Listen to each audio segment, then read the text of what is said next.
there's one thing I would push back on in your rhetoric. You mentioned how let your experiences form your opinions. Mm-hmm. That one analogy I like to use is like you have a colorblind individual and they look up at the sky and they say the sky is it's a beautiful shade of red. Oh my goodness, I can't get over how red the sky is. I'm like, and then somebody taps on my shoulder. You know the sky is blue, right? I'm like, well, That's through my fair. experience, That's fair. through my view of the world, through my perception, the sky is red. So that's my truth. That's what I'm going to live out. I'm going to write a book on it. I'm going to do lectures. I'm going to travel the world, go on tour. The sky's red. And I'm like, even within your perception, you're 100% right. Unfortunately, the truth is the sky is blue, at least in this moment. And so I often have to explain like the difference between subjective, objective, relative, like all, the different ways to view the world. Like when you talk about objective morality, that can't be based on opinion. Is it right to kill somebody?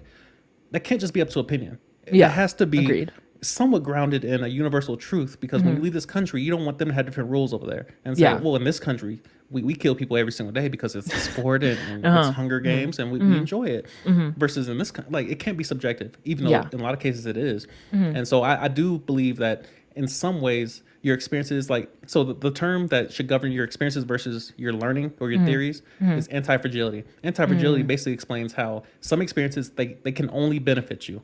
Yeah. They only benefit. There's only upside. If you go to the gym and assuming you're using proper form, that stress that you put on your body, it benefits you. Whereas if you start stabbing yourself, there's no amount of stabbing yourself that's going to build up immunity to that. You can't benefit from stabbing yourself. It's linear. It accrues.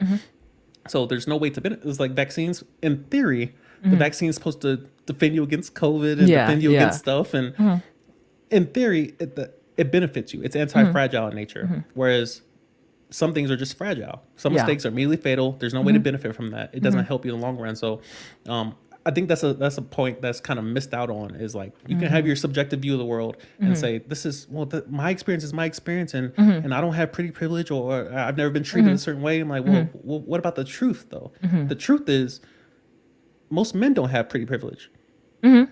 So it seems like only a select few of both men and women are experiencing this. So it's actually both sides, not just women. It's a whole thing.